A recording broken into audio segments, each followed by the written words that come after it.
Assalamualaikum warahmatullahi wabarakatuh. Salam sejahtera bagi kita semua. Salam satu Indonesia. Selamat pagi hadirin. Perkenalkan, nama saya Rizka Aulia Kamal selaku moderator yang akan membimbing debat kali ini. Pandemi COVID-19 di Indonesia telah membuat sistem pembelajaran berubah secara drastis dari pembelajaran tatap muka menjadi pembelajaran di rumah secara daring. Sejak munculnya kasus pasien positif COVID-19 di Indonesia, pemerintah melalui Kementerian Pendidikan dan Kebudayaan dan Kementerian Agama Republik Indonesia menerapkan kebijakan belajar dan bekerja dari rumah sejak pertengahan Maret 2020.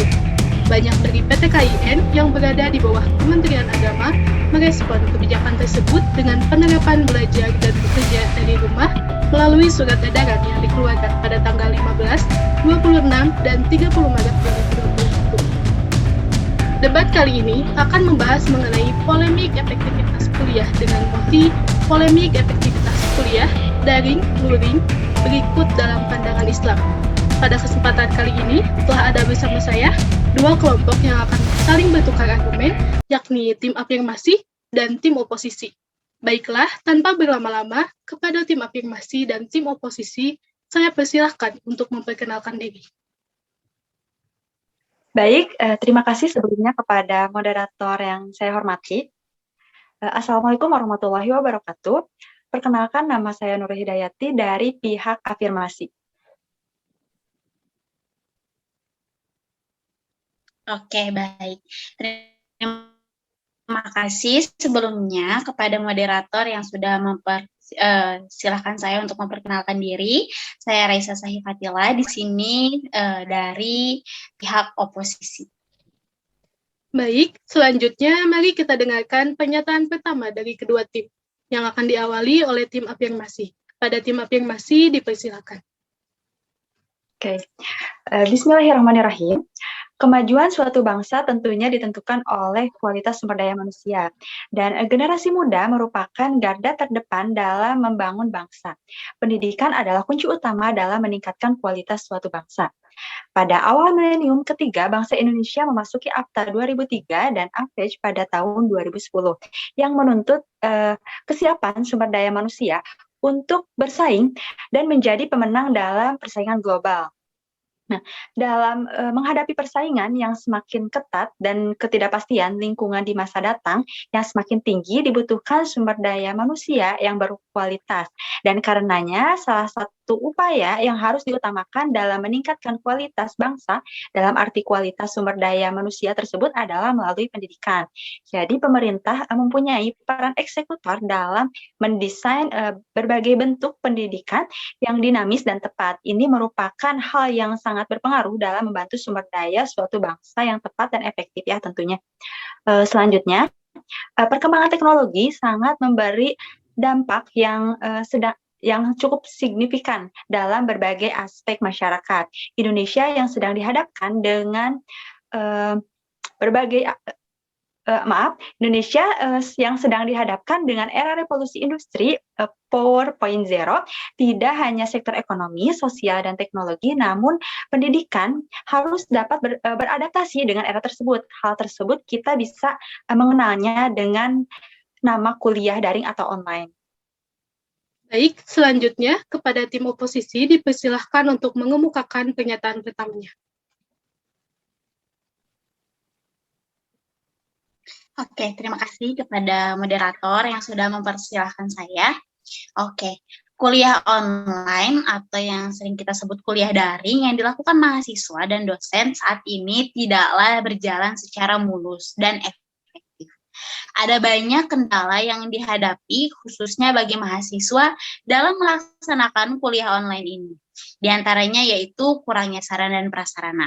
Misalnya, tidak semua mahasiswa mempunyai laptop yang memadai serta memori telepon yang cukup untuk mendownload aplikasi penunjang perkuliahan. Nah, dan juga banyak kendala seperti tidak adanya sinyal yang memadai di daerah mahasiswa tersebut atau tidak efektifnya penyampaian materi ketika perkuliahan online dikarenakan keluar masuk Zoom atau suara dosen yang tidak terdengar secara jelas. Tentu kendala ini menjadikan kuliah online dan kendala-kendala ini menjadikan kuliah online ini tidak efektif. Baik, kepada tim afirmasi, apakah ada tanggapan? Baik, terima kasih. Saya sudah sebutkan di awal bahwa Indonesia sedang dihadapkan dengan era revolusi yang diantaranya itu teknologi. Jadi, mau tidak mau, kita harus bisa beradaptasi dengan era tersebut. Terlebih lagi, kita bisa melihat peningkatan kasus COVID-19 di Indonesia dari bulan ke bulannya. Hingga kini, kasus baru infeksi COVID-19 pun masih terus dilaporkan setiap harinya. Perkembangan terkini kasus COVID-19 di Indonesia selama Mei pada tahun 2021, Sabtu, kasus positif COVID-19 bertambah dari 4.512 menjadi 1.670.280 kasus ya. Kemudian pasien meninggal bertambah dari 131 menjadi 45.652 orang. Ini adalah satu alasan mengapa sistem daring ini harus dipertahankan. Oke, baik, terima kasih Saudari Nurul.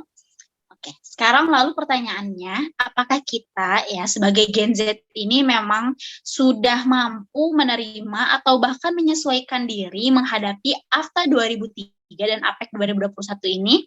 Selain itu, apakah sistem yang sudah dirancang sedemikian rupa ini sudah dapat diakses oleh masyarakat secara merata?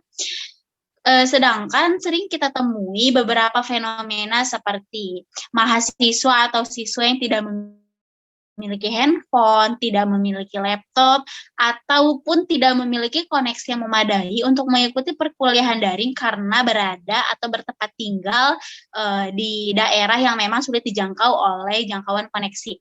Nah, selain itu, IDN Times pun pernah melakukan sebuah riset untuk mencari grafik perbandingan mengenai efektivitas antara kuliah offline atau kuliah luring dan kuliah daring atau online. Data itu, presentasi itu menyebutkan bahwasanya 89,17% mahasiswa menilai pembelajaran luring atau offline dinilai lebih efektif. Selain itu, spending atau pengeluaran untuk koneksi pembelajaran kuliah daring per bulan mencapai 10-400 ribu rupiah. Tentunya pengeluaran yang cukup besar ini memberatkan ya bagi beberapa pihak. Gitu.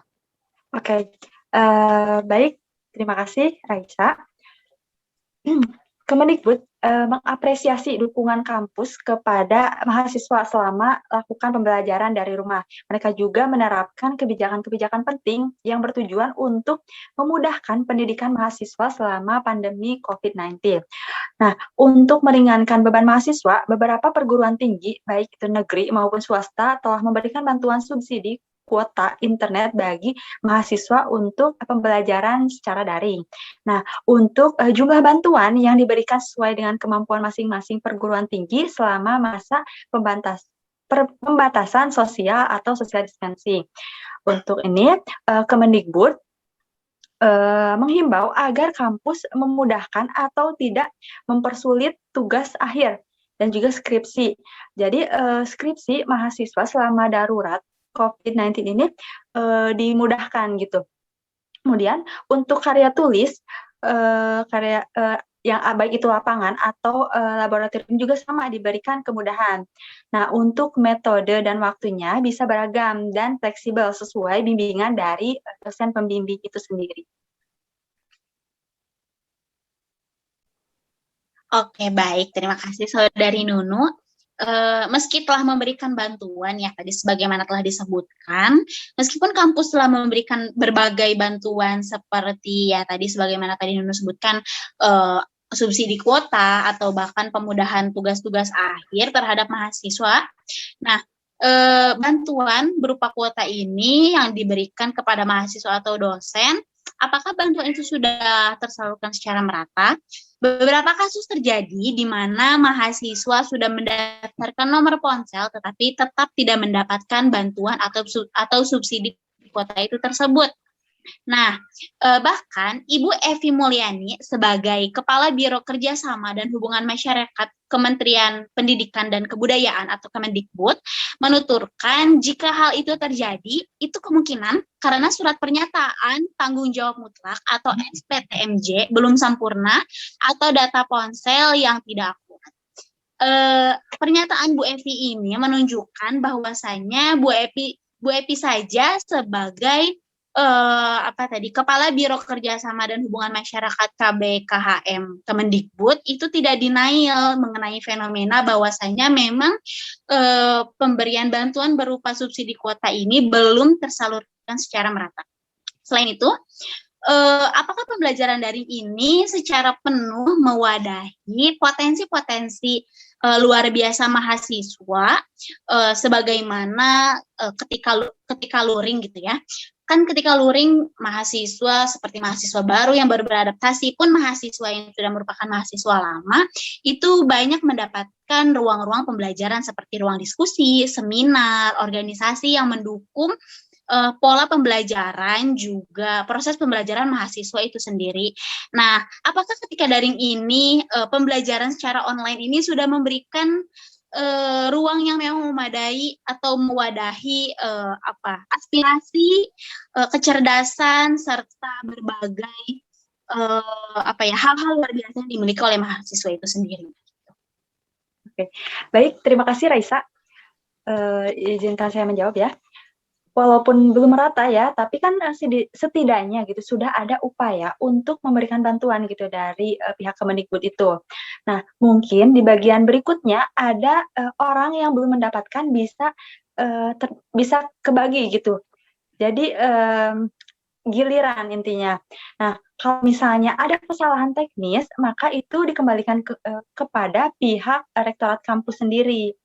Untuk pertanyaan kedua, kita bisa lihat sekarang banyak organisasi yang sudah beradaptasi dari luring ke daring. Kemudian kita juga bisa melihat banyak juga seminar-seminar yang sangat luar biasa gitu diadakan secara daring. Jadi hal demikian itu tidak menyebabkan pembelajaran itu berkurang nilai eksistensinya.